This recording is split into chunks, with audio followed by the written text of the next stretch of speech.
Okay, so it's 8:55 and we're just approaching Tullamarine's air traffic control tower, where I'm going to sit the test for the air traffic control system. Air traffic controllers control all the planes that are in our skies.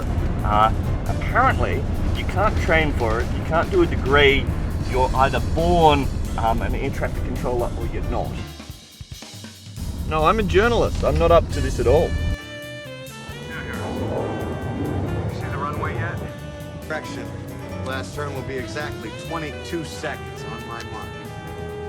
3, 2, 1. Mark, right engine thrust.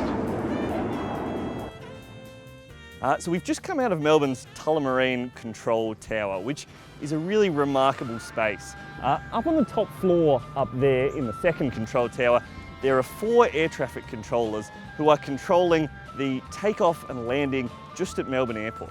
So those 4 just work on essentially what they can see. They're controlling planes coming in and planes queuing up and planes taking off.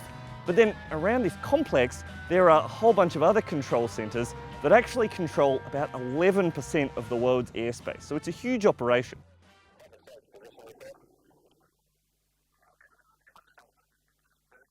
And I think the other amazing thing is this focus and this sense of quiet.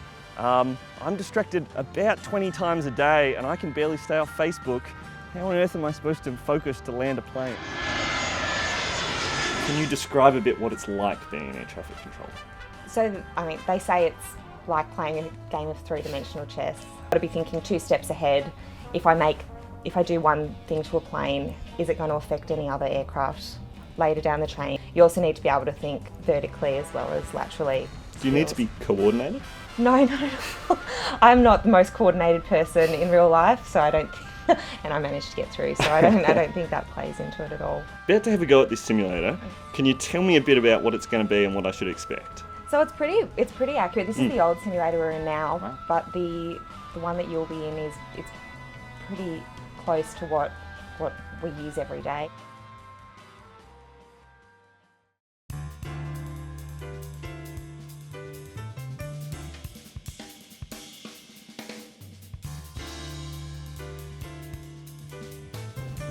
Whoa, so this is it? This is it. Wow. If you want to take a seat there and I'll introduce you to the airspace. Right.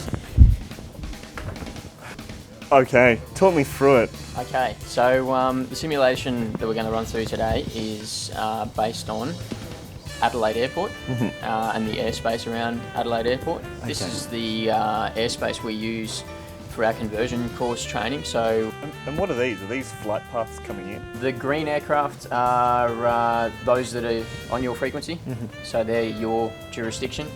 These 4 aircraft are going to get closer to Adelaide. Right. Now the idea is that we give them progressive descent so that they remain above terrain and they remain separated from one another. Okay, it'll all be okay. Alright. So take him in a loop. What am I doing? So now I'm trying to fly solo. A pilot from Qantas 621 has just called through to say that he's, I suppose, listening to me and I'm in control now. So I'm going to try and bring him in a loop and then a descent flight, remembering all of the terminology that I've been taught. Qantas flight 621, turn right, heading 000 and begin descent to 5,000 feet. God. So he's coming in 3rd after this guy, is that right? Okay. Okay. Wow.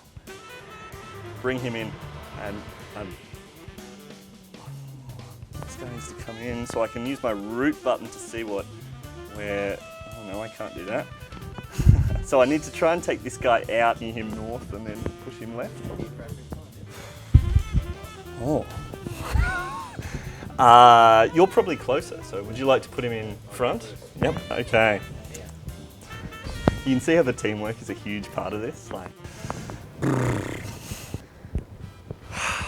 That was so fun. Really, it's like the most fun video game that you've ever played, but the stakes are high, and that's perhaps what makes it exciting. The bits that I found tricky were pretty much the whole thing.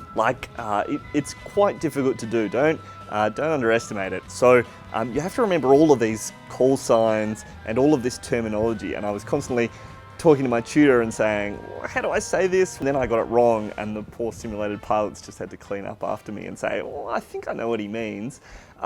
Really, I think that was the biggest challenge, but I can see how the bigger challenge once you started having more planes would be the mapping. To have all of these paths mapped out in your mind's eye, overlapping and working with each other, would be a real challenge. Don't underestimate the job these guys do, I think would be my message. It's really hard and they do it really well.